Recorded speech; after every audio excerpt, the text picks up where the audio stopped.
अब हम पढ़े हैं प्लांट वाले पार्ट को एंड करके सर्कुलेटरी सिस्टम ऑफ ह्यूमंस को, कि ह्यूमंस में सर्कुलेटरी सिस्टम कैसे अरेंज होता है। इसके बड़े इंपॉर्टेंट एमसीक्यू आपसे पूछे जाते हैं, 2-3 एमसीक्यू 4 एमसीक्यू आ ही जाते हैं। इसमें 2 सिस्टम आए थे, लिम्फेटिक्स जिसको हम इस चैप्टर के एंड में पढ़ेंगे, और दूसरा ब्लड सर्कुलेटरी सिस्टम की जो अब हम पढ़ेंगे, ब्लड को पढ़ेंगे, हार्ट को पढ़ेंगे, सारी चीज़ों को हम पढ़ेंगे। सबसे पहले ब्लड है क्या? ब्लड है मीडियम टू ट्रांसपोर्ट सब्सटेंसेस। इससे हम डिफरेंट सब्सटेंसेस बॉडी में ट्रांसपोर्ट कर रहे होते हैं ब्लड के ज़रिए। और लिक्विड टिश्यू है एक, ये भी आपसे एमसीक्यू पूछा जाता है, ब्लड किस फॉर्म का है? सेल है, टिश्यू है, ऑर्गन है? तो टिश्यू है और लिक्विड फॉर्म में टिश्यू है। अब ब्लड की हमने कंपोनेंट्स देखने हैं कि ब्लड के कौन कौन से कंपोनेंट्स हैं। इसको हम कैसे देखते हैं कि हम एक टेस्ट ट्यूब ली, ये टेस्ट ट्यूब है, ठीक है। इसके अंदर हमने एक सब्सटेंस डाल दिया, इसका नाम है हेपरिन। ये एंटीकोगुलेंट है, मतलब ब्लड को क्लॉट होने से रोकेगा। ज़ाहिर है ब्लड क्लॉट हो गया तो हम कैसे पढ़ पाएंगे, तो एंटीकोगुलेंट है। और हमने क्या किया, इसको डाला, और हमने डाल के फिर हमने पूरा एक प्रोसेस होता है जो इस लेवल पे रिक्वायर्ड नहीं है। अल्टीमेटली हमें पता चल गया कि ब्लड में 55% प्लाज्मा है और 45% सेल्स हैं। उस सेल्स में आरबीसी, वाइट ब्लड सेल्स और प्लेटलेट्स आ जाते हैं। उसके बाद अब प्लाज्मा को हम अगर और डिटेल में देखें तो प्लाज्मा में 90% वाटर होता है और कुछ 10% जो है डिज़ोल्व सब्सटेंसेस होते हैं। 90% वाटर, 10% डिज़ोल्व सब्सटेंसेस। और डिज़ोल्व सब्सटेंसेस में क्या क्या आ जाएगा? इनऑर्गेनिक सॉल्ट्स आएंगे, जिसमें मेनली सोडियम और क्लोराइड होगा। उसमें प्लाज्मा प्रोटीन्स आ जाएंगे जो 79% जो है डिज़ोल्व सब्सटेंस में कंट्रीब्यूट करेंगे, ठीक है। और हमारे पास इसमें एंटीबॉडीज़ आ गई, क्लॉटिंग प्रोटीन्स आ गई। क्लॉटिंग प्रोटीन में प्रोथ्रोम्बिन है, फिब्रिनोजिन है। प्रोथ्रोम्बिन जो है ये कन्वर्ट हो जाता है थ्रोम्बिन में। थ्रोम्बिन जो है ये फिब्रिनोजिन जो ऊपर है, फिब्रिनोजिन को फिब्रिन में कन्वर्ट कर देता है, और फिब्रिन जो है हमारे पास ब्लड क्लॉटिंग में काम देता है। तो ये वाला पूरा प्रोसेस है। उसके बाद ऑर्गेनिक न्यूट्रिएंट। ऑर्गेनिक न्यूट्रिएंट में जैसे ग्लूकोज आ गया, फैट आ गया, फॉस्फोलिपिड आ गया, अमाइनो एसिड, कोलेस्ट्रॉल, ये भी सारा मिलता है। हार्मोन सब्सटेंस हैं जो कि ग्लैंड्स हमारे पास रिलीज़ करते हैं, एंडोक्राइन ग्लैंड्स रिलीज़ करेंगे और ब्लड में उसको छोड़ देंगे, वो हार्मोन्स हो गए। उसके बाद गैसेज हैं, जैसे हमारे लंग्स में एक्सचेंज होता है गैसेस का, कार्बन डाइऑक्साइड, ऑक्सीजन का, ये भी हमें ब्लड में मिलती हैं। उसके बाद वेस्ट है, जैसे नाइट्रोजनस वेस्ट है। नाइट्रोजनस वेस्ट ब्लड के ज़रिए लिवर में आ जाएगा और लिवर इसको डिटॉक्सीफाई करके बॉडी से बाहर निकाल देगा, ठीक है। तो ये हमारे पास कंपोजिशन है प्लाज्मा की। अच्छा, प्लाज्मा के बाद अब हम सेल्स को देखते हैं। सेल वाले पार्ट को जैसे हमने ऊपर अभी देखा है कि यहाँ पर प्लाज्मा होता है और इसके साथ सेल्स होते हैं। इसमें आरबीसी, रेड ब्लड सेल और प्लेटलेट्स आते हैं। प्लेटलेट्स और दो सेल नहीं है, बट इसमें हम इसको कैटेगराइज कर लेते हैं। मैं आपको भी समझाता हूँ प्लेटलेट्स की एक्चुअल है क्या। आरबीसी को पहले देखते हैं। इसका दूसरा नाम है एरिथ्रोसाइट्स होते हैं, ठीक है। और इसकी अगर नंबर वैल्यू देखें, ये 5 to 5.5 मिलियन पर सेंटीमीटर क्यूब मेल्स में होते हैं और 4 to 4.5 मिलियन पर सेंटीमीटर क्यूब फीमेल्स में होते हैं। इसकी नॉर्मल वैल्यू है। उसके बाद ये कहाँ बनते हैं? रेड बोन मैरो, बोन्स में बनते हैं। बोन्स में कुछ एरियाज होते हैं, इनको रेड बोन मैरो कहते हैं, वहाँ इनकी सिंथेसिस होती है। जब ये बनते हैं नए नए, उनके पास न्यूक्लियस मौजूद होता है, बट कुछ टाइम बाद न्यूक्लियस को रिमूव कर लिया जाता है, क्योंकि न्यूक्लियस भी कुछ एरिया ऑक्यूपाई करता है। हमारी कोशिश ये होती है कि आरबीसी, क्योंकि इसने ऑक्सीजन को बाइंड करके पूरी बॉडी में लेके जाना है, तो वो मैक्सिमम ऑक्सीजन को बाइंड कर सके और कोई और चीज़ जो है वो उसमें ना आए बीच में, तो इसलिए न्यूक्लियस को बाद में रिमूव कर लिया जाता है। एम्ब्रियो में जब बच्चा माँ के पेट में होता है तो लीवर और स्प्लीन इसको बना रहे होते हैं। बाद में मैंने जैसे बताया कि रेड बोन मैरो बनाना शुरू कर देता है और डिस्ट्रॉय कर दिया जाता है 4 महीने के बाद। लिवर और स्प्लीन, मेन रोल इसका स्प्लीन में होता है कि 4 महीने बाद इनमें कोई ना कुछ चेंजेस होना शुरू हो जाते हैं इनकी वॉल्स में, और उनको फिर डिस्ट्रॉय कर दिया जाता है और नए बनते रहते हैं, ज़ाहिर है, और रिप्लेस करते रहते हैं। उसके बाद इनका मेन काम क्या है? ट्रांसपोर्ट ऑफ ऑक्सीजन, बट कुछ हद तक कार्बन डाइऑक्साइड को भी ट्रांसपोर्ट करते हैं। तो इनका हमने एक ओवरव्यू देख लिया है। ऐसी बातें देख ली जिससे आपसे एमसीक्यू बनते हैं और इन्हीं बातों में से आपसे एमसीक्यू आरबीसी से पूछे जाएंगे।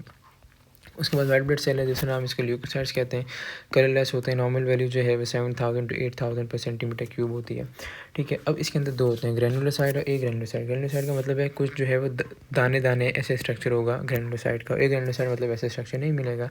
अब ग्रेनुलोसाइट के अंदर 3 आ जाते हैं, एक न्यूट्रोफिल पहला, दूसरा बेसोफिल और तीसरा इजिनोफिल। और ये तीनों कहाँ बनते हैं? बोन मैरो में बनते हैं, ठीक है। ये चीज़ इंपॉर्टेंट है। ए ग्रेनुलोसाइट को देखें तो ए ग्रेनुलोसाइट में हमारे पास मोनोसाइट्स भी आ जाते हैं और दूसरा लिम्फोसाइट्स आ जाते हैं, और ये लिम्फॉइड टिश्यू में बनते हैं। लिम्फॉइड टिश्यू जो है मेजर लिम्फॉइड टिश्यू, जैसे हमारे पास स्प्लीन है, टॉन्सिल्स हो गए, ठीक है, थाइमस हो गया, तो ये लिम्फॉइड टिश्यूज है हमारे पास। अब 1 by 1 इनको पढ़ते हैं, न्यूट्रोफिल्स, इजिनोफिल और बेसोफिल को। न्यूट्रोफिल्स को देखें, सबसे पहले 62% ऑफ वाइट ब्लड सेल को बनाते हैं, ठीक है। उसके बाद इनके लोब न्यूक्लियस होता है, मतलब इनके लोब्स होते हैं न्यूक्लियस में, ऐसे लोब्स आपको मिलेंगे, ठीक है। 3 से 5 लोब्स आपको मिल सकते हैं। उसके बाद फैगोसाइटोसिस मतलब क्या है, फॉरेन सब्सटेंस आ जाए उसको खा के ख़त्म करने का इसका रोल होता है। उसके बाद इज़िनोफिल को देखें 2% ऑफ वाइट ब्लड सेल बनाते हैं। बाइलोब न्यूक्लियस मतलब 2 लोब्स होते हैं न्यूक्लियस के ऐसे। और इनएक्टिवेट इन्फ्लेमेशन प्रोड्यूसिंग सब्सटेंसेस मतलब ऐसे सब्सटेंस को इनएक्टिवेट करता है जो इन्फ्लेमेशन प्रोड्यूस करते हैं, उनको इनएक्टिवेट कर देता है इज़िनोफिल। ठीक है, उसके बाद आ गया basophil less than 1% of white blood cell बना रहे हैं। ठीक है, बहुत कम रोल है। उसके बाद इसका भी बाइलोब न्यूक्लियस है। यूजुअली इसको लोब्स कहते हैं, मेनली बाइलोब मिलता है इसका न्यूक्लियस जो है, बट इसको लोब्स की फॉर्म में ही हम क्लासीफाई कर रहे होते हैं। अब 2 लोब्स यूजुअली ज़्यादा हमें मिलते हैं, तो बाइलोब मैंने यहाँ मेंशन कर दिया। उसके बाद रिलीज़ हेपरिन जो है, जो कि ब्लड क्लॉट को प्रिवेंट करता है। इसका एक काम ये होगा कि हेपरिन एक सब्सटेंस को रिलीज़ करे जो ब्लड क्लॉट को नहीं होने दे रहा, और हिस्टामीन को भी रिलीज़ करे जो कि इन्फ्लेमेशन कॉज कर रहा है। तो ये इन्फ्लेमेशन अब आप कहें तो कोई बुरी चीज़ है, बुरी चीज़ नहीं है, ये इन्फ्लेमेशन कॉज करेगा। हमारी बॉडी को एक्चुअली ये क्या कर रहा है, हमारी बॉडी को बचा रहा है फॉरेन सब्सटेंस से। तो ये 2 काम इसके रोल हैं, आपको पता होने चाहिए। इसके बाद हमारे पास अगला जो है वो एक ग्रेनुलोसाइट को देखना है। ग्रेनुलोसाइट में मोनोसाइट्स आ जाते हैं और लिम्फोसाइट्स आ जाते हैं। मोनोसाइट्स क्या हैं, ये सबसे पहले 10 से 20 घंटे तक ब्लड में रहते हैं। मोनोसाइट छोटे होते हैं और 10 से 20 घंटे के बाद ये टिश्यूज़ में एंटर होकर ये मैक्रोफेजेस बड़े में कन्वर्ट हो जाते हैं। मैक्रोफेजेस एक्चुअली क्या करते हैं, ये भी फैगोसाइटोसिस जो फॉरेन सब्सटेंस आया उसको खा के ख़त्म करने का इसका भी रोल होता है। ये 3% ऑफ टोटल आरबीसी बनाते हैं। इसका न्यूक्लियस जो है राउंड न्यूक्लियस होता है, ये ऐसा इंपॉर्टेंट नहीं है। इनके न्यूक्लियस जो न्यूट्रोफिल इज़िनोफिल और बेसोफिल के न्यूक्लियस इंपॉर्टेंट थे। उसके बाद लिम्फोसाइट है, BOT लिम्फोसाइट है, इम्यून रिस्पॉन्स में से काम है। ये हम जो है मोनोसाइट और लिम्फोसाइट एक्चुअली ज़्यादा इम्यूनिटी में और अच्छी डिटेल में पढ़ेंगे। यहाँ ब्लड के कंपोनेंट्स हैं तो मैंने आपको लिस्ट करके थोड़ा सा बता दिया। इम्यूनिटी में इसको अच्छी डिटेल में और पढ़ेंगे। ठीक है, उसके बाद प्लेटलेट्स आ गए। प्लेटलेट सेल नहीं है, जैसे मैंने आपको बताया, ये parts of fragment of larger cell, एक ऐसा सेल जिसको मेगाकैरियोसाइट कहते हैं। जैसे ये लार्जर सेल है, इसी कुछ एक्सटेंशंस हैं और इसकी एक्सटेंशन ये साइटोप्लाज्म जब भी निकलेगा, ये साइटोप्लाज्म वही मेगाकैरियोसाइट का निकल के इसने प्लेटलेट बना लिए, ये ऐसा होता है। उसके बाद कोई न्यूक्लियस नहीं है। इसका फंक्शन क्या है, एक्चुअली फंक्शन है इसका ब्लड क्लॉटिंग में। जब ब्लड आपको कोई चोट लगी और ब्लड खून निकलना रुक गया तो कौन कर रहा है ये रोल पूरा परफॉर्म, ये प्लेटलेट कर रहे हैं। अब ये कैसे करते हैं, एक सब्सटेंस है फिब्रिनोजन जो कि सॉल्युबल इन प्लाज्मा होता है। ठीक है, ये कन्वर्ट हो जाता है फिब्रिन में। फिब्रिन जो है इनसॉल्युबल होता है प्लाज्मा में, और फिब्रिन क्या करता है, थ्रेड बना लेता है ऐसे धागेनुमा स्ट्रक्चर। और धागेनुमा स्ट्रक्चर जब बना लेगा ऐसा तो क्या करेगा, ब्लड को फिर रोक देगा, ब्लड रुक जाएगा इन धागेनुमा स्ट्रक्चर की मदद से। तो प्रिवेंट ब्लीडिंग, ऐसे प्रिवेंट कर देगा ब्लीडिंग को। थोड़े जनरल फंक्शंस देखने हमने ब्लड के। ओवरऑल फंक्शंस क्या होते हैं, एक तो ऑस्मोटिक प्रेशर जो है ब्लड का होता है, जो किसकी वजह से होता है, वो एक्चुअली हमारे एल्ब्यूमिन और ग्लोबुलिन प्रोटीन्स की वजह से होता है। इनको प्लाज्मा प्रोटीन्स का भी नाम देते हैं। ये प्रोटीन्स क्या करती हैं, अपनी तरफ पानी को खींच के रखती हैं। जब पानी को अपनी तरफ खींच के रखेंगी तो क्या होगा कि ब्लड में हमारे पास वाटर जो है फ्लो करता रहेगा, और इससे एडिमा नहीं होगा, मतलब वाटर जो है वो टिश्यूज़ में और सेल्स के अंदर नहीं जाएगा, ये ब्लड के अंदर रहेगा। एडिमा क्या होता है आगे पढ़ लेते हैं। उसके बाद ट्रांसपोर्ट ऑफ गैसेस का में भी इसका रोल है। जैसे हमने देखा है कि कार्बन डाइऑक्साइड ऑक्सीजन को ट्रांसपोर्ट कर रहा है, न्यूट्रिएंट्स को भी ट्रांसपोर्ट करता है, सेंटिस्टीन्स को एब्जॉर्प्शन करके लिवर में आती हैं ग्लूकोज और हमारे प्रोटीन्स वगैरह। उसके बाद डिफेंस सिस्टम में जैसे हमने देखा बी लिम्फोसाइट, टी लिम्फोसाइट, और डिटेल में इम्यूनिटी में देखेंगे। बफर में भी, बफर का मतलब ये है कि pH को मेंटेन करके रखता है, मेंटेन pH। और pH कैसे मेंटेन होती है, H+ आयन जो है एसिडिक होते हैं, OH- आयन जो बेसिक होते हैं, इनका जब बैलेंस मेंटेन हो जाए तो pH मेंटेन रहती है। ये भी ब्लड ही करता है। उससे होमोस्टैसिस का मतलब होता है बॉडी के नॉर्मल एनवायरनमेंट को मेंटेन करके रखना। तो होमोस्टैसिस को मेंटेन करता है, जैसे सॉल्ट और वाटर कंसनट्रेशन को बॉडी में मेंटेन करके रखता है। तो ये सारे इसके जनरल फंक्शंस हैं जो ब्लड के आपके एटलीस्ट आपके जहन में होने चाहिए कि ये काम है। जो इसमें ज़्यादा पूछा जा सकता है वो एक ऑस्मोटिक प्रेशर जो है एल्ब्यूमिन और ग्लोबुलिन की वजह से, और जो है ये बफर वाला, ये आपसे ज़्यादा MCQ में पूछा जा सकता है।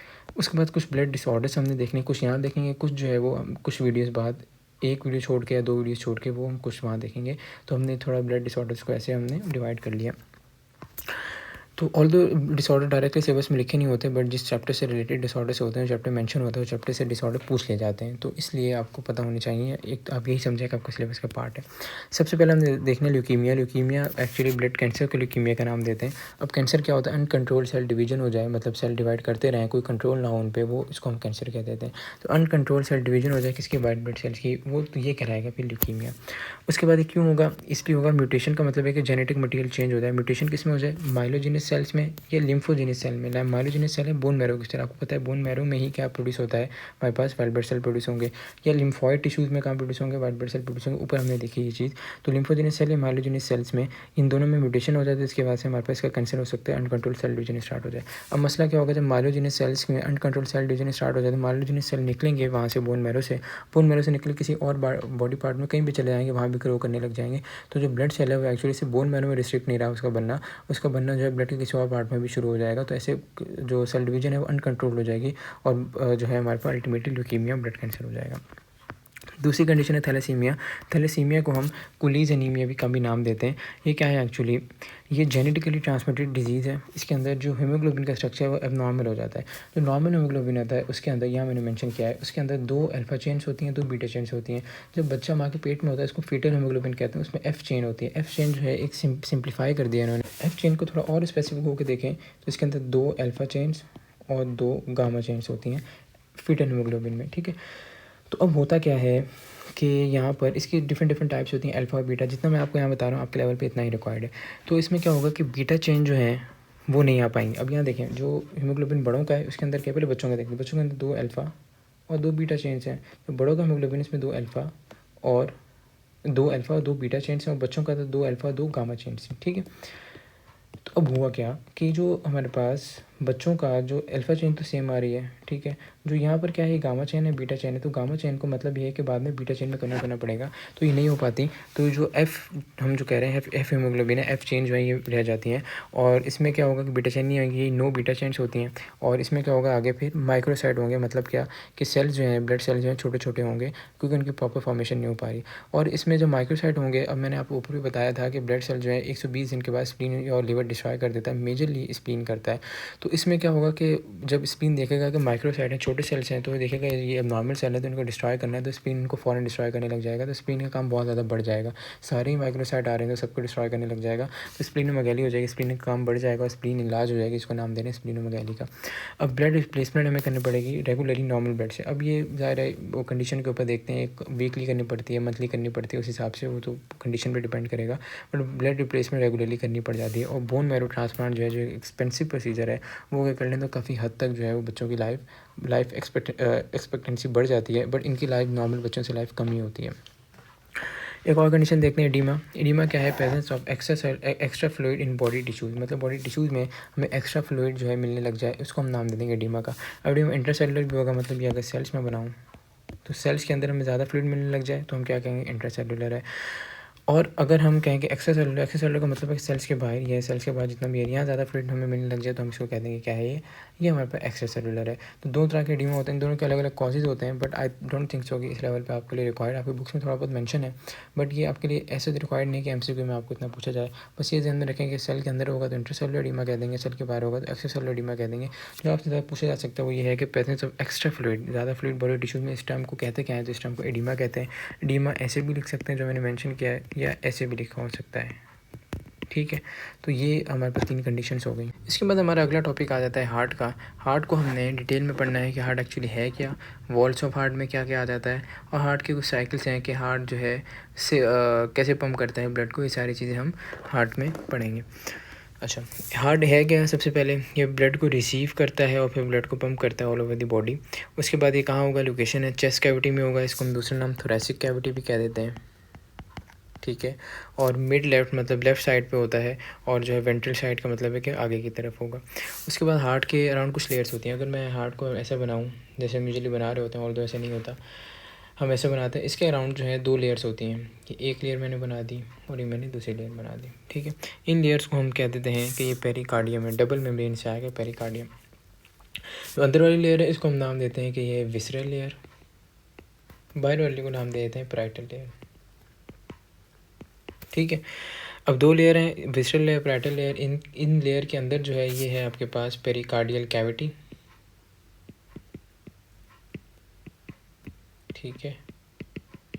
इस पेरिकार्डियल कैविटी के अंदर हमें मिलता है पेरिकार्डियल फ्लूइड, ये सारा पेरिकार्डियल फ्लूइड मिलेगा इस कैविटी के अंदर। तो ये है पेरिकार्डियल कैविटी है, इसके अंदर पेरिकार्डियल फ्लूइड होता है और हार्ट को प्रिवेंट करता है फ्रॉम ओवर एक्सटेंशन, ताकि हार्ट जो है ज़्यादा एक्सटेंड ना करे, अपनी जगह पे रहे, ठीक है। अब आगे वॉल्स ऑफ हार्ट। दायरे हार्ट है, उसके कुछ लेयर्स होंगे, वॉल्स होंगी जो मिलकर उसको बना रही हैं। एक एपिकार्डियम सबसे अंदर, मायोकार्डियम मिडल और एंडोकार्डियम सबसे बाहर। तो अगर मैं ये दोबारा हार्ट का एक बेसिक सा डायग्राम बनाऊँ, सबसे अंदर वाली हो जाएगी आपके पास एंडोकार्डियम, ठीक है। मैंने शायद उल्टा बोल दिया, एपिकार्डियम सबसे बाहर, मायोकार्डियम मिडल और एंडोकार्डियम सबसे अंदर। सबसे अंदर होती है एंडोकार्डियम, ठीक है, ये एंडोकार्डियम। उसके बाद मिडल लेयर कौन सी होगी, मिडल लेयर जो है इसकी होगी मायोकार्डियम, ये बना देता हूँ। मायोकार्डियम जो मस्कुलर लेयर होती है, ठीक है, इसके अंदर कार्डिक मसल्स हमें मिलते हैं। सबसे बाहर वाली लेयर आपके पास होती है एपिकार्डियम। ये है आपके पास सबसे बाहर एपिकार्डियम, ठीक है। अच्छा भाई, इसके बाद जो एपिकार्डियम है, एपिकार्डियम जो है वो कार्डिक हमारे मायोकार्डियम में एक्चुअली यहाँ जो है वो गलत लिख दिया, ये सारा इस जगह होगा, ठीक है। मायोकार्डियम में कार्डिक मसल्स होते हैं। कार्डिक मसल जो है मसल फाइबर्स का जहाँ वर्ड आ जाए, ये मतलब होता है एक मसल सेल। तो किससे बने होते हैं? मसल सेल से बने। अरे मसल है, मसल क्या है? एक टिश्यू है। टिश्यू किसे कैसे बनता है? सेल से बनता है, तो मसल सेल से बने होंगे। अब एक मसल सेल को अगर मैं ये ड्रॉ करूँ, ये एक मसल सेल है अगर, तो इसके अंदर कुछ धागे होते हैं, मोटे धागे होते हैं, ठीक है। ये धागे, इसको मैं थिक कर देता हूँ। इसको हम नाम देते हैं मायोफिब्रिल का। बहुत सारे होंगे मायोफिब्रिल। मायोफिब्रिल को अगर हम जूम करके देखें तो ये बना होता है मायोफिलामेंट का, मतलब कुछ और धागों का। इन धागों में क्या क्या आया था? थिक फिलामेंट आए थे, थिन फिलामेंट आए थे। मतलब क्या? थिक और थिन फिलामेंट मिल के मायोफिब्रिल जो एक मोटा धागा है वो बना रहे हो। थिक और थिन फिलामेंट क्या है? कॉन्ट्रेक्टाइल प्रोटीन है, यही कॉन्ट्रैक्ट करते हैं, तो हार्ट के मसल जो कॉन्ट्रैक्ट होते हैं। तो आपको सिमिलैरिटी दिख रही होगी जब आपने स्केलेटल मसल का पूरा पढ़ा होगा सपोर्टेड मूवमेंट में, तो ये आपको सारा वही चीज़ें मिलती जुलती हैं। उसके बाद थिक फिलामेंट मायोसिन से बना होता है, थिन फिलामेंट एक्टिन से बना होता है। सारा सपोर्टेड मूवमेंट में हमने पढ़ा भी ऑलरेडी, और ये जो है डिटेल वहाँ और ज़्यादा डिटेल आती है, बट आपको ये आइडिया हो रहा होगा कि इसका स्ट्रक्चर मिलता जुलता है। किससे मिलता जुलता है? आपके पास स्केलेटल मसल से। पर कुछ डिफरेंसेस आते हैं क्या, कि इसके अंदर इंटरकलेटेड डिस्क मिलती है जो कि एक सेल को दूसरे सेल से कनेक्ट कर देती है, और इसके अंदर ब्रांचिंग पैटर्न होता है, सेल्स का सेल ब्रांचिंग पैटर्न शो कर रहे होते हैं। तो ये दो मेजर डिफरेंसेस आ जाते हैं, और ये इंटरकलेटेड डिस्क एमसीक्यू आपसे बहुत पूछा गया है, ठीक है। अब ब्लड सर्कुलेशन हार्ट से, डबल सर्किट हार्ट हम कहते हैं, क्यों? अब मैं इस डायग्राम से आपको पूरा पहले समझाता हूँ, आपको खुद समझ आ जाएगा डबल सर्किट क्यों कह रहे हैं। देखें यहाँ पर देखें, हार्ट सबसे पहले ब्लड आता है हमारे पास राइट एट्रियम में, ठीक है। राइट एट्रियम में ब्लड आएगा। राइट एट्रियम में जब ब्लड आ गया तो ये ब्लड क्या है? ये एक्चुअली ब्लड जो है ये है डीऑक्सीजनेटेड। मैं को डार्क कलर चूज़ कर लेता हूँ ताकि आसानी हो। ये ब्लड है डीऑक्सीजनेटेड, ठीक है। डीऑक्सीजनेट कैसे आएगा? सुपीरियर वेना केवा, जो हमारे हार्ट से ऊपर वाला जितना रीजन, हेड वाला सारा रीजन, वहाँ से ब्लड लेके आएगा। और इन्फीरियर वेना केवा, जो हार्ट से नीचे वाला रीजन है सारा, लेग्स और सारा रीजन, वहाँ से ब्लड लेके आएगा डीऑक्सीजनेटेड ब्लड, और राइट एट्रियम में इसको फेंक देगा, ठीक है। राइट एट्रियम में ब्लड आ गया। अब राइट एट्रियम क्या करेगा? राइट एट्रियम इसको पंप करेगा राइट वेंट्रिकल में, ठीक है। बीच में एक वैल्व होता है, एक और डायग्राम से दोबारा दिखाऊंगा, ट्राइकस्पिड वैल्व। ट्राइकस्पिड क्यों कहते हैं? ट्राई का मतलब तीन, और कस्प का मतलब है इसके जो कस्प हैं वो तीन होते हैं, तो तीन कस्प इसके पास मौजूद होते हैं, तो इसलिए ट्राइकस्पिड वैल्व इसको कह देते हैं। राइट वेंट्रिकल में आ गया। अब राइट वेंट्रिकल से क्या होगा? राइट वेंट्रिकल से पल्मोनरी आर्टरी के जरिए, नॉट वेन, ये डीऑक्सीनेटेड है बट आर्टरी के जरिए जाएगी, एक्सेप्शन है, ये भी बड़ा एमसीक्यू आपसे पूछा गया है। पल्मोनरी आर्टरी के जरिए चला जाता है कहाँ पर? ये चला जाता है हमारे पास लंग्स में, ठीक है। लंग्स इन्होंने शो किए में, फिर लंग्स से दोबारा ब्लड आएगा वापस लेफ्ट एट्रियम में, किसके ज़रिए? ये आएगा पल्मोनरी। अभी लंग से ऑक्सीजनेशन हो गई है मगर ये वेन से आ रहा है, तो ये एक्सेप्शन है। पल्मोनरी वेन से लेफ्ट एट्रियम में, लेफ्ट एट्रियम से दोबारा लेफ्ट वेंट्रिकल में थ्रू, इसको हम कह देते हैं बाइकस्पिड। ये दूसरा इसका नाम है माइट्रल वैल्व, माइट्रल, ठीक है। लेफ्ट वेंट्रिकल से ये अयोटा के ज़रिए पूरी बॉडी में डिस्ट्रीब्यूट हो जाता है। एक चीज़ जो आपको मैंने बतानी है, पल्मोनरी आर्टरी में सेमिल्यूनर वैल्व्स होंगे। वैल्व इसलिए है कि ब्लड जो वापस ना आए, और अयोटा में भी सेमिल्यूनर वैल्व हमें मिलेंगे। अब एक और डायग्राम से सारी बातें देख लेते हैं ताकि क्लियर हो। और यहाँ देखें, ये डायग्राम देखें, सबसे पहले ब्लड आया, मैंने बताया था सुपीरियर वेना केवा, ये रहा। इन्फीरियर वेना केवा, ये रहा। इससे आगे ब्लड कहाँ पर? राइट एट्रियम में। ये राइट एट्रियम में सारा, ये जो मैं मार्क कर रहा हूँ इसको, और मैं सही कलर से करता हूँ, ब्राइट कलर से, ये राइट एट्रियम में सारा, ठीक है। यहाँ पर ब्लड आ गया। अब यहाँ पर जब ब्लड आया, ब्लड जो है कैसे गया? ये ट्राइकस्पिड वैल्व में से तीन कस्प है, इसके ज़रिए चला गया कहाँ पर? राइट वेंट्रिकल में। ये है राइट वेंट्रिकल, अब जो मैं मार्क करूँगा सारा, ये राइट वेंट्रिकल है, ठीक है। इसमें ब्लड चला गया इसके ज़रिए। अब आगे कैसे जाएगा? आगे जाएगा पल्मोनरी आर्टरी से, कहाँ पर? ये पल्मोनरी आर्टरी से जाएगा लंग्स में, और पल्मोनरी आर्टरी में यहाँ पर मेंशन होगा सेमिल्यूनर वैल्व। ये रहा सेमिल्यूनर वैल्व। लेफ़्ट और राइट हटा दें, ठीक है, ये लेफ़्ट हटा दें। सेमिल्यूनर वैल्व जो है यहाँ पर, ये रहा, और ये सेमिल्यूनर वैल्व, ये रहा। अयोटा और ना पल्मोनरी आर्टरी दोनों का शो किया हुआ है सेमिल्यूनर वैल्व। उसके से दोबारा ब्लड आएगा पल्मोनरी वेन के ज़रिए वापस, कहाँ पर? ये है लेफ्ट एट्रियम में। अब मैं मार्क करना सारा लेफ्ट एट्रियम है, ठीक है। और ब्लड बाइस्पिड वाल्व के ज़रिए पे चला जाएगा लेफ्ट वेंट्रिकल में, सारा मार्क कर रहा हूँ लेफ्ट वेंट्रिकल है, फिर एओर्टा के ज़रिए पूरी बॉडी में चलाएगा, इसके अंदर सेमिलिनर वाल्व मौजूद होंगे। तो ये है ब्लड का पूरा रूट, ठीक है। अब एक चीज़ और इम्पॉर्टेंट है, आपसे पूछा जाता है कि किस जो चैम्बर की ब्लड के वॉल जो है सबसे हार्ट के वॉल सबसे थिकेस्ट है, तो वो एक्चुअली है लेफ्ट वेंट्रिकल की। क्यों? क्योंकि इसने पूरी बॉडी में एओर्टा के जरिए ब्लड को पंप करना है, बाकी सारे के लंग्स में जा रहा है वापस आ रहा है, इसने पूरी बॉडी में पंप करना है, बहुत लंबा डिस्टेंस कवर करना है, तो स्ट्रॉन्गली ज़्यादा मसल्स होंगे तो पंप कर पाएगा।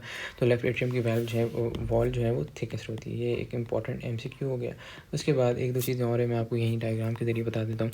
ये जो वैल्व हैं ये इसकी कुछ धागे नुमा स्ट्रक्चर यहाँ से निकल रहे होंगे, ठीक है। मैं इसको ऐसे बना देता हूँ। अगर ये ऊपर है, चलें मैं आपको यहाँ नीचे बनाता हूँ। ये ऊपर है एट्रियम, ये नीचे है वेंट्रिकल। राइट और लेफ्ट दोनों में सेम होगा, एक बना लेता हूँ मैं।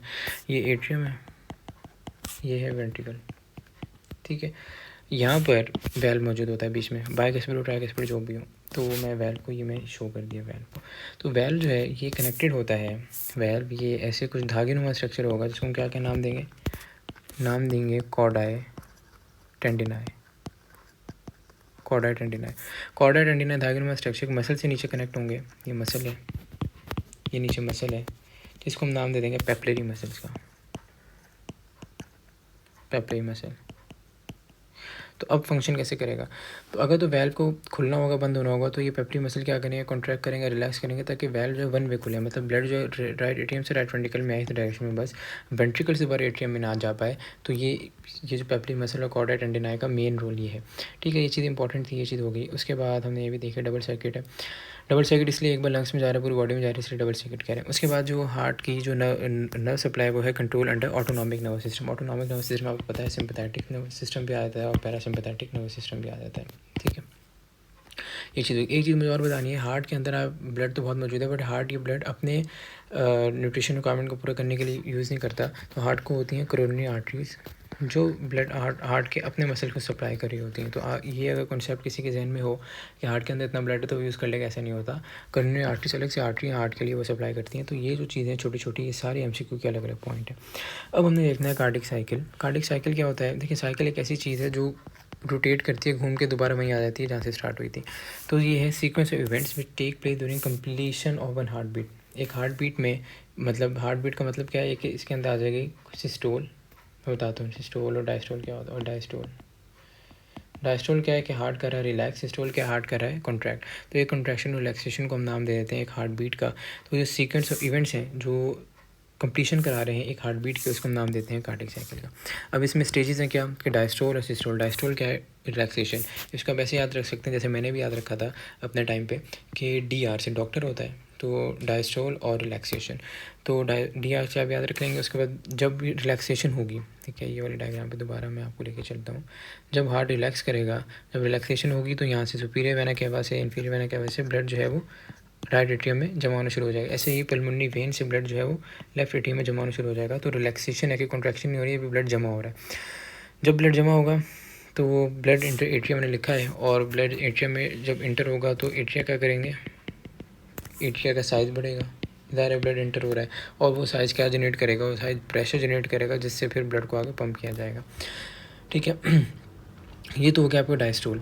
अब आ गया सिस्टोल। सिस्टोल क्या है? ज़ाहिर है वो रिलैक्सेशन होगी तो अब ये क्या हो जाएगी, कॉन्ट्रैक्शन हो जाएगी। अब सिस्टोल को दो में डिवाइड करना पड़ेगा, एक एट्रियम की अलग सिस्टोल और वेंट्रिकल की अलग सिस्टोल। तो एट्रिया में डायस्टोल में ब्लड फिल हो रहा था, अब एट्रियम से ब्लड कहाँ आता है, वेंट्रिकल में आता है। तो जब एट्रिया कॉन्ट्रैक्ट करेंगे तो ब्लड कहाँ आ जाएगा, वेंट्रिकल में। ऐसे ही जब वेंट्रिकल कॉन्ट्रैक्ट करेंगे तो जो अगर लेफ्ट वेंट्रिकल कॉन्ट्रैक्ट करे तो ब्लड चला जाएगा एओर्टा से पूरी बॉडी में, राइट वेंट्रिकल जो कॉन्ट्रैक्ट करे तो पल्मोनरी आर्टरी से लंग्स में चला जाएगा। तो ये है आपके पास सिस्टोल का कॉन्सेप्ट। अब इन दोनों को, एक डायस्टोल एक सिस्टोल को हम नाम देते हैं एक हार्ट बीट का, वन हार्ट बीट, ठीक है। ये हो गया। अब कुछ साउंड्स होती हैं, ज़ाहिर है अब हार्ट कॉन्ट्रैक्ट कर रहा है, रिलैक्स कर रहा है, तो उसमें कुछ साउंड्स जनरेट होती हैं। एक लब साउंड होती है, एक डब साउंड होती है। जब बाइकस्पिड और ट्राइकस्पिड वैल्व्स क्लोज होते हैं, ठीक है, ये एक वैल्व है, तो जब क्लोज होगा तो आपस में क्या करेगा, आपस में जुड़ेगा। जैसे अब क्लैप करें तो आवाज़ आती है, तो ये आपस में बंद होते हैं, आपस में जब मिलेंगे तो आवाज़ आएगी बंद होने पे। तो ये चीज़ भी इंपॉर्टेंट है कि साउंड कब प्रोड्यूस होती है, ये वैल्व की क्लोज होने पे प्रोड्यूस होती है, नॉट ओपन होने पे। तो जब बाइकस्पिड और ट्राइकस्पिड ये कहाँ थे, ये एट्रियम और वेंट्रिकल के बीच में है दोनों valves. Tricuspid right atrium right ventricle के बीच में है, बाइकस्पिड या mitral valve left atrium left ventricle के बीच में। जब ये वैल्व क्लोज होंगे तभी साउंड प्रोड्यूस होगी। तो वैल्व्स कब क्लोज होते हैं कि भी चीज़ है कि अब ये हार्ट का मैं दोबारा ये बना देता हूँ, ये राइट एट्रियम है, ये राइट वेंट्रिकल लेफ्ट एट्रियम और लेफ्ट वेंट्रिकल। जब ब्लड एट्रिया से वेंट्रिकल में आ गया तो अब जब वेंट्रिकल ने कॉन्ट्रैक्ट करना है, वेंट्रिकल ने जब कॉन्ट्रैक्ट करना है तो हमारी ये कोशिश होती है ब्लड वापस ना फ्लो हो, तो ये वैल्व्स क्लोज हो जाते हैं। और जब वेंट्रिकल कॉन्ट्रैक्ट करते हैं, राइट वेंट्रिकल कॉन्ट्रैक्ट करेगा तो पल्मोनरी आर्टरी से ब्लड लंग्स में जाएगा तो सेमिलर वैल्व ओपन होगा। ऐसे लेफ्ट वेंट्रिकल कॉन्ट्रैक्ट करके एओर्टा से पूरी बॉडी में जाएगा और वहाँ पर भी सेमिलर वैल्व ओपन होगा। बट ट्राइकस्पिड बाइकस्पिड क्लोज हो जाते हैं। तो लब साउंड तब प्रोड्यूस होगी जब ट्राइकस्पिड बाइकस्पिड क्लोज हो जाएंगे। और ये कब क्लोज होते हैं, जब वेंट्रिकल्स कॉन्ट्रैक्ट करते हैं, पहली साउंड होगी। तो इस तरह डब साउंड है जब सेमिलर वैल्व्स क्लोज होते हैं। सेमिलर वैल्व दोनों में, पल्मोनरी आर्टरी और हमारे पास एओर्टा में भी है। तो सेमिलर वैल्व कब क्लोज होंगे, सेमिलर वैल्व तब क्लोज होंगे जब हमारे पास, दोबारा मैं डायग्राम बनाता हूँ। अब यहाँ पर ये राइट एट्रियम है, ये राइट वेंट्रिकल है, लेफ्ट एट्रियम है और लेफ्ट वेंट्रिकल है। तो सेमिनल वैल्व तब क्लोज होंगे जब ये वेंट्रिकल की कॉन्ट्रैक्शन ख़त्म हो जाएगी। अब दोबारा अब एट्रिया की कॉन्ट्रैक्शन शुरू होगी तो वो वाले वैल्व क्लोज हो जाएंगे, बाइकस्पिड ट्राइकस्पिड ओपन हो जाएंगे। तो ये डब साउंड तब प्रोड्यूस होगी। और ये दोनों साउंड को हम स्टेथोस्कोप से हम इसको सुन सकते हैं।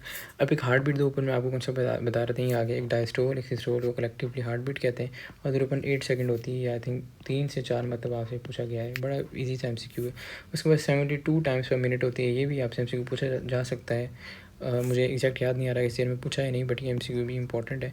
उसके बाद 2.5 बिलियन टाइम विदाउट स्टॉपिंग, मतलब हार्ट हमारा इतने टाइम ऑन एवरेज जो है वो बीट करता है 2.5 बिलियन टाइम्स। तो हार्ट के बारे में आपके पास इतना इन्फॉर्मेशन जो बेसिक हमने सारी देख ली।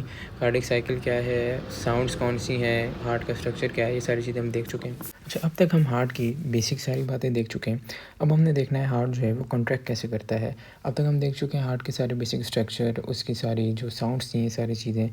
अब हार्ट की कॉन्ट्रैक्शन कैसे, ये वाला टॉपिक हमारा है। अच्छा, सबसे पहले हार्ट की मैं ये चीज़ समझाने के लिए आपको पहले मैं डायग्राम दिखाता हूँ, उसके बाद हम टेक्स्ट की तरफ आएंगे, उसके बाद समझना बड़ा आसान हो जाएगा आपके लिए। देखिए, हार्ट में राइट एट्रियम में ये वाला एरिया है राइट एट्रियम का, ये वाला एरिया है राइट वेंट्रिकल का, ये है आपके पास लेफ़्ट एट्रियम का और ये है लेफ़्ट वेंट्रिकल का, ठीक है। तो राइट एट्रियम के एरिया में यहाँ पर एक चीज़ मौजूद है जो होती है जिसको हम पेस मेकर ऑफ हार्ट भी कहते हैं, ये जिसका नाम है एसे नोड या साइनो एट्रियल नोड कहते हैं। यहाँ से जो है वो नर्व इम्पल्स जनरेट होती है और जनरेट करके वो आगे ट्रांसफ़र होती है कहाँ पर, एक और ऐसे एरिया जिसको कहते हैं एवी नोड, ठीक है। AV node atrio ventricular node, ठीक है। इनकी लोकेशन देखें, दोनों की लोकेशन क्या है, दोनों की लोकेशन राइट एट्रियम में ही है। एसे नोड थोड़ा ऊपर की तरफ है और एवी नोड थोड़ा नीचे की तरफ है। अब एवी नोड में इम्पल्स आ गई, एवी नोड में इम्पल्स आने के बाद वो थोड़ी देर रुकती है, जिसको हम कहते हैं डिले हो रहा है, स्लाइड डिले होता है, ठीक है। ये इसलिए डिले होता है कि अब एक चीज़ आपने ध्यान में रखनी है, जहाँ से इम्पल्स गुजरती जाएगी वहाँ वो एरिया कॉन्ट्रैक्ट करते जाएंगे। जैसे किसी जगह पर अगर वो फ़ैन है, वहाँ से करंट गुजरेगा तो वो फ़ैन चलेगा, बिल्कुल वैसे ही है, जहाँ से इम्पल्स गुजरती जाएगी ये क्या करते जाएंगे, ये कॉन्ट्रैक्ट करते जाएंगे। तो ऐसे नोड से जब इम्पल्स गुजरी, ऐसे नोड जो है कॉन्ट्रैक्ट करेगा तो वो एट्रियम को कॉन्ट्रैक्ट करा देगा। एवी नोड से इम्पल्स गुजरेगी फिर वो आगे जाएगी सारा वेंट्रिकल वाले एरिया में इसको कॉन्ट्रैक्ट करेगा। अब कौन कौन सी एरिया में जा रही है, ऐसे नोड से एवी नोड में आई और थोड़ा सा डिले हुआ, एवी नोड से जाएगी ये आपके पास बंडल ऑफ हिस में, हिस बंडल लिखा है, बंडल ऑफ हिस भी कहते हैं, ये वाली है, ठीक है। बंडल ऑफ हिस ये एरिया है जो इन्होंने मार्क भी किया हुआ है, ठीक है। उसके बाद बंडल ऑफ हिस ये दो में डिवाइड हो जाता है, जिसको हम कहते हैं लेफ्ट बंडल ब्रांच और right bundle branch. Left bundle branch जो है लेफ्ट वेंट्रिकल वाले एरिया की, right bundle branch right ventricle area की। ये है आपके पास बंडल ब्रांचेज लेफ्ट और राइट, ठीक है। ये सारी जो मैं ब्लैक से मार्क कर रहा हूँ। बंडल ब्रांच आके यहाँ आगे आके ये टर्न हो जाती है, मुड़ जाती है, ठीक है। ये मुड़ गई आगे आके, ये आगे मुड़ गई, ठीक है। और मुड़ने के बाद ये दे दी आपके पास पिकंजी फाइबर्स, ये इन्होंने मार्क किया, पिकंजी फाइबर्स हो जाके पूरे ऊपर तक वेंट्रिकल को, ये मुड़ के ऊपर तक वेंट्रिकल को सप्लाई कर देंगे, ठीक है। तो अब मैं आपके लिए अगर आसानी करूँ तो ये हो गया, ऐसे नोड से स्टार्ट हुई, एवी नोड पे गई, बंडल ऑफ हिस में गई, बंडल ब्रांचेस में गई और पिकंजी फाइबर्स। ठीक है, ऐसे करके जहाँ जहाँ से करंट गुजरता जा रहा है पूरा हार्ट रेट से कॉन्ट्रैक्ट करेगा। ये है इन शॉर्ट बेसिक सा। इस डायग्राम से भी देख लेते हैं, वो डायग्राम ज़्यादा अच्छी थी, थोड़ी सी ब्लर भी है तो देख लेते हैं। चलें, ये ऐसे नोड है, ऐसे नोड से जाएगी एवी नोड में, एवी नोड से जाएगी आपके पास ये बंडल ऑफ हिस दिया हुआ है। ठीक है, उसके बाद लेफ्ट बंडल ब्रांच दी हुई है, राइट बंडल ब्रांच दी हुई है, पिकंजी फाइबर सी में सारी वही चीज़ है। ठीक है, अब इसको हम यहाँ से आपके टेक्स्ट से देखते हैं जो बुक्स में सारा मेंशन है। सबसे पहले साइनोइटल नोड है, ये कहाँ होता है? Upper end of right atrium. मैं आपको दिखा चुका हूँ। Act the pacemaker of heart. Pacemaker heart इसलिए कह रहे हैं यहाँ से सारी कॉन्ट्रैक्शन हार्ट की स्टार्ट हुई है। Same impulses to muscle of atrium to contract. ठीक है, एट्रियम में है तो मैंने बताया एट्रियम की मसल जहाँ जहाँ इम्पल्स गुजरेगी वहाँ से कॉन्ट्रैक्शन होती जाएगी। तो एट्रियम में है तो एट्रियम के मसल्स को कॉन्ट्रैक्ट कराएगा। अब इसके बाद it has number of cardiac fibres having myofibrils. Cardiac fibres क्या हैं मैंने बताया आपको ऊपर, कार्डिक सेल्स को कह रहे हैं। मायोफिब्रिल क्या एक बड़ा धागा है जिसके अंदर मायोफिलामेंट है, जिसको हम कह रहे थे थिकोथिन फिलामेंट जो कॉन्ट्रैक्शन करा रहा है। तो इसके अंदर है कार्डिक फाइबर्स बहुत सारे मौजूद हैं, उनके मायोफिब्रिल्स हैं। और मायोफिब्रिल्स के अंदर जो है वो आपके पास जो है थिन और थिक फिलामेंट मौजूद होंगे। मायोफिलामेंट होगा उसके अंदर, थिक और थिक फिलामेंट होंगे। यहाँ हमने ऊपर ये सारी चीज़ देखी है। मायोफिब्रिल थे, मायोफिलामेंट थे जो मैंने अभी आपको बताया, और थिक और थिन फिलामेंट हो गए। ठीक है, ये चीज़ होगी। उसके बाद एक कनेक्टेड टू है autonomic nervous system. Autonomic nervous system में क्या होता है? सिंपैथेटिक मतलब फाइट और फ्लाइट वाला, और पैरासिम्पैथेटिक नर्वस सिस्टम इससे कनेक्टेड होता है। इसको सिग्नल देते हैं और वो आगे पूरी कॉन्ट्रैक्शन को कंटिन्यू करता है, इम्पल्स को। अब ऐसे नोड में सिग्नल आया, ये मसल ऑफ एट्रियम को सिग्नल देगा। ये वही पाथवे है जो मैंने आपको बताया नीचे। ये एट्रियोवेंट्रिकुलर नोड में सिग्नल देगा जहाँ पे मैंने बताया था डिले हो रहा है। कितनी देर का डिले है? 0.15 सेकंड का डिले इसलिए है कि पहले एट्रियम कॉन्ट्रैक्ट हो जाए, फिर आगे एट्रियम पूरा कॉन्ट्रैक्ट हो जाएगा, वेंट्रिकल कॉन्ट्रैक्ट हो। दोनों एक साथ है, मैंने ऊपर बताया दोनों एक साथ तो कॉन्ट्रैक्ट नहीं करते। उसके बाद जो एवी नोड है, excitable fibres of interventricular septum. Interventricular septum वही है दोनों हार्ट के बीच का जो वेंट्रिकल्स हैं। ये डायग्राम वही डायग्राम दोबारा देख लेते हैं। ये डायग्राम अच्छी थी तो यहाँ पर मैंने आपको बताया था कि ये जो है सारा बंडल ऑफ हिस, ठीक है, बंडल ब्रांचेस और पिकंजी फाइबर्स, ये वेंट्रिकल है, ये इंटरवेंट्रिकुलर सेप्टम है। दोनों वेंट्रिकल के बीच में सेप्टम, इंटरवेंट्रिकुलर सेप्टम है। तो पूरा ये जो नेटवर्क ऑफ सिस्टम है ये यहाँ पर मौजूद है। तो कुछ बुक्स में सारा मेंशन होता है bundle of his, bundle branches, और कुछ बुक्स में इन्होंने कह दिया कि इंटरवेंट्रिकुलर सेप्टम। मैंने यहाँ पर इंटरवेंट्रिकुलर सेप्टम टेक्स्ट में लिख दिया, बट मैंने आपको वहाँ समझा दिया। अब आपको पूरा याद होना चाहिए, ज़रूरी है ये। ठीक है, और उसके बाद क्या हो जाएगा? मायोकार्डियम ऑफ वेंट्रिकल्स मतलब क्या है कि वेंट्रिकल्स के मसल को पूरा चला जाएगा पिकंजी फाइबर्स और बंडल ऑफ बंडल ब्रांचेस से सारे सिग्नल जैसे मैंने समझाया वही सारी चीज़ें। तो ये हो गया कि हार्ट एक्साइट कैसे हो रहा है। अब हार्ट की एक्साइटेशन को पढ़ने के लिए हम ईसीजी करते हैं। ठीक है, ईसीजी जो आपने देखा होगा कि चेस्ट पे लीड्स लगा रहे होते हैं और वो ईसीजी परफॉर्म कर रहे होते हैं, जिसको हम कहते हैं, वो ईसीजी का पूरा ग्राफ होता है, इलेक्ट्रोकार्डियोग्राम कहते हैं। ईसीजी का फुल फॉर्म जो है इलेक्ट्रोकार्डियोग्राफी है, इलेक्ट्रोकार्डियोग्राफी ईसीजी की फुल फॉर्म है। और जो ग्राफ अचीव होता है जो हम अभी पढ़ेंगे उसको इलेक्ट्रोकार्डियोग्राम कहते हैं। इसमें क्या होता है? रिकॉर्डिंग ऑफ एक्टिविटी ऑफ, चले पहले ये पढ़ने से पहले मैं आपको ये ग्राफ दिखा दूँ फिर वो पढ़ेंगे।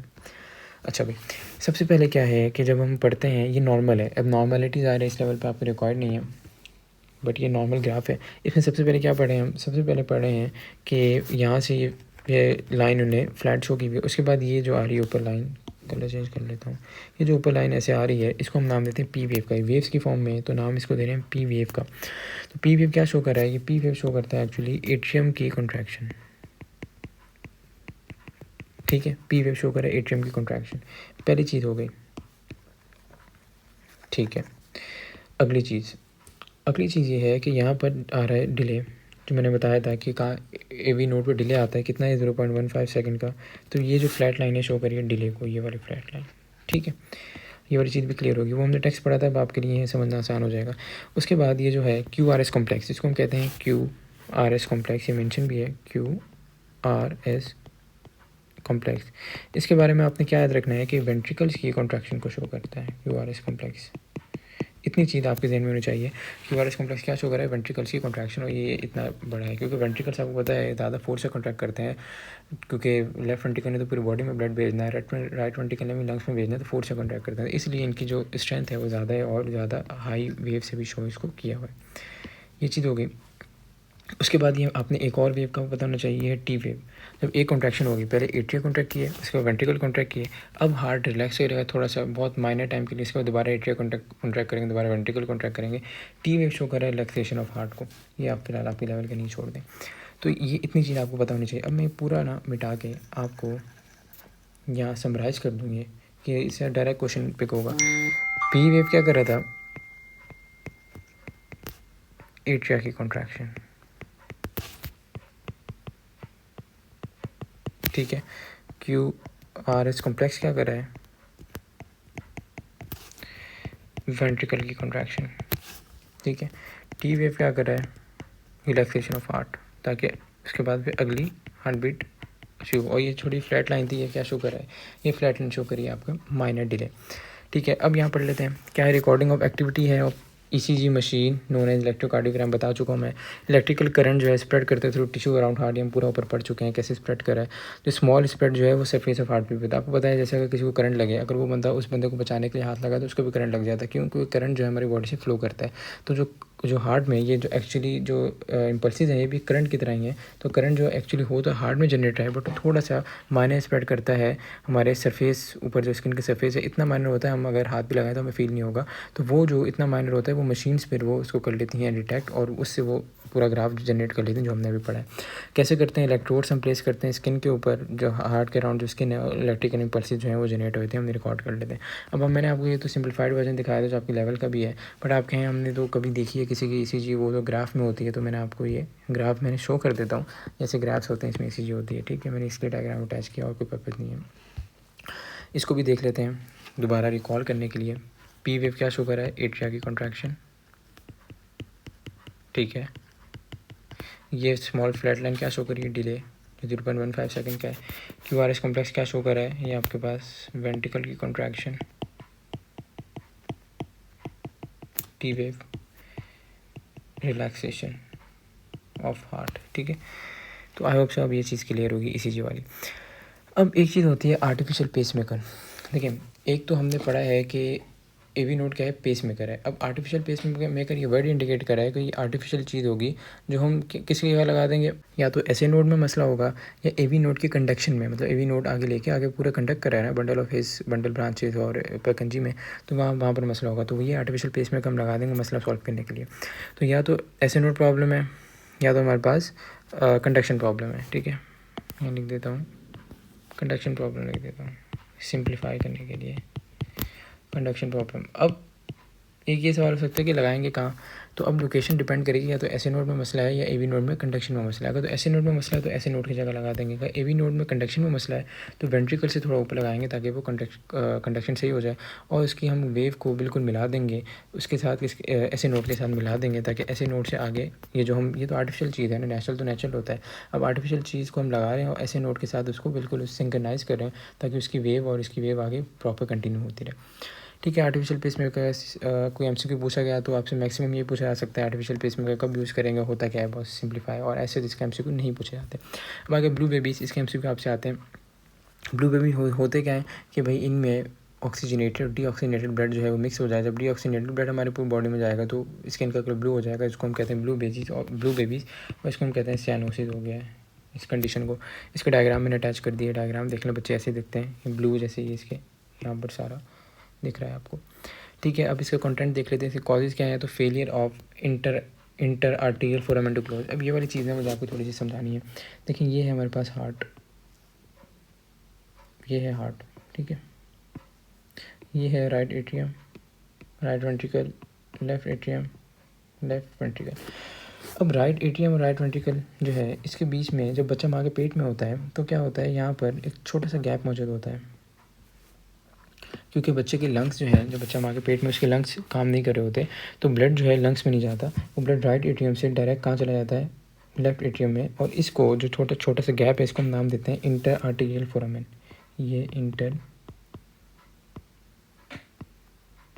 आर्टीरियल फोरामेन, ठीक है। अच्छा, कुछ ब्लड जो है वो जाता है राइट वेंट्रिकल में, कुछ ब्लड। अब राइट वेंट्रिकल में चला गया तो इसका रूट तो यही है, ये कॉन्ट्रैक्ट करेगा और लंग्स में जाएगा ब्लड। तो अब इसको भी नेचर ने कंडीशन को सही करने के लिए, मैं थोड़ा सा इसको साइड पे लिख रहा हूँ, मुझे यहाँ एक चीज़ ड्रॉ करनी है। इस कंडीशन से भी बचाने के लिए कि वो लंग्स में क्यों जाए, लंग्स अभी काम ही नहीं कर रहे, तो उसके लिए नेचर ने एक चीज़ हमारे पास बनाई है।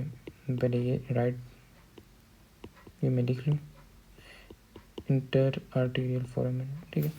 अच्छा, कुछ ब्लड जो है फिर राइट वेंट्रिकल से यहाँ जाएगा और यहाँ पर भी एक कनेक्शन मौजूद होता है। वो कनेक्शन दोबारा किससे कनेक्ट हो जाता है? लेफ्ट एट्रियम से कनेक्ट हो जाता है। उसको हम नाम देते हैं डक्टस आर्टरियोसिस का। इसको नाम दे रहे हैं डक्टस। तो अल्टीमेटली ब्लड या तो राइट एट्रियम से डायरेक्ट लेफ्ट एट्रियम में आ गया, अगर कुछ जो राइट वेंट्रिकल में गया वो भी दोबारा डक्टस आर्टरियोसिस से लेफ्ट एट्रियम में ही आ गया और लेफ्ट एट्रियम से लेफ्ट वेंट्रिकल पूरी बॉडी में। तो लंग्स का जो पाथवे वो स्किप कर दिया। अब ये वाला पाथवे आफ्टर बर्थ, ये तो हमें बंद करना पड़ेगा। आफ्टर बर्थ क्या होगा? अब मैं इसको मिटा के दोबारा ये डायग्राम ड्रॉ करता हूँ। आफ्टर बर्थ वही ये है आपके पास हार्ट का right atrium, left right ventricle, left atrium और लेफ्ट वेंट्रिकल। तो यहाँ पर जो गैप था ये वाला गैप फिल होगा, ठीक है। तो मैं कलर थोड़ा चेंज कर रहा हूँ ताकि शो हो जाए गैप की गैप फिल हो गया। उसके बाद यहाँ पर जो डक्टस आर्टरियोसिस मौजूद था वो ख़त्म हो जाएगा और वो भी फिल होके, समझ लें मैं मिटा देता हूँ, इससे ये शो करेगा कि ये चीज़ ख़त्म हो गई है। तो ये ख़त्म होगा तो ब्लड का फ्लो सही हो जाएगा राइट एट्रियम से right ventricle, lungs, left atrium, left ventricle और पूरी बॉडी, जैसे हमने ऊपर पढ़ा। तो अब इसके कॉजेज़ क्या हो सकते हैं? तो या तो failure of interatrial foramen to close, अगर ये इंटरआर्टियल फोरामेन क्लोज नहीं हो पा रहा, अगर मैं अभी इसको दोबारा मिटा के कह रहा हूँ ये क्लोज नहीं हो रहा, बच्चा पैदा हो गया, तो राइट एट्रियम से राइट वेंट्रिकल में ब्लड जाएगा। राइट एट्रियम में क्या है? डीऑक्सीजनेटेड है, डीऑक्सी लिख रहा हूँ बस। और लेफ्ट एट्रियम में क्या होना चाहिए? ऑक्सीजनेटेड, ठीक है। तो ऑक्सीजनेटेड डीऑक्सीजनेटेड मिक्स हो गए, अब मिक्स होगी पूरी बॉडी में जाएंगे तो ऑक्सीजन की कमी होगी तो ब्लू कलरेशन आना शुरू हो जाएगी। दूसरे क्या है? Ductus arteriosus fails to contract resulting cyanosis, वही डक्टस आर्टरियोसिस जहाँ मौजूद था वो ख़त्म नहीं हुआ, तो जब लेफ्ट वेंट्रिकल से ब्लड जा रहा है और दोबारा इससे कनेक्ट होकर दोबारा लेफ्ट एट्रियम में आ रहा है, तो क्या हो, ये भी ऑक्सीजनेटेड डीऑक्सीजनेटेड मिक्स हुआ और पूरी बॉडी में गया दोबारा साइनोसिस वाली कंडीशन। तो दोनों ये वाला अगर रह रहे हैं, ये दोनों जो सुराख हैं, ये दोनों जो कंडीशन है, तो ये क्या हो जाएगा, इससे ऑक्सीजनेटेड डीऑक्सीजनेटेड ब्लड मिक्स हो जाएंगे। तो mixing of blood of atria हो गया, ऑक्सीजनेटेड डीऑक्सीजनेटेड ब्लड मिल के सप्लाई हो रहे हैं और ब्लू स्किन हो जाएगी। आसान सा टॉपिक इसे आपसे पूछ ले जाते हैं एमसीक्यू, ये मैंने आपको डायग्राम भी दिखा दी, ठीक है। तो यहाँ तक जो है हमारा हार्ट का टॉपिक जो है कंप्लीट होता है। अब इसके बाद जो वेसल्स हैं और सारी जो बाकी चीज़ें बाकी हैं, जो सर्कुलेटरी सिस्टम ऑफ मैन से रिलेटेड, वो हम एक और वीडियो बनाएंगे, उसमें कंप्लीट कर देंगे। उसके बाद हम एक वीडियो लिम्फेटिक के बना देंगे, एक इम्यून सिस्टम के बना देंगे। तो इंशाल्लाह इसके बाद सिर्फ हमारा किंगडम एनिमेलिया का चैप्टर रह जाएगा, बाकी सारा कंप्लीट हो जाएगा सिलेबस। और चैप्टर वाइज एमसीक्यू तो अपलोड हो ही रहे हैं साथ साथ, तो इंशाल्लाह ऐसे करके हर चीज़ कवर हो जाएगी। कुछ ही टाइम में सारी चीज़ें अपलोड हो चुकी होंगी।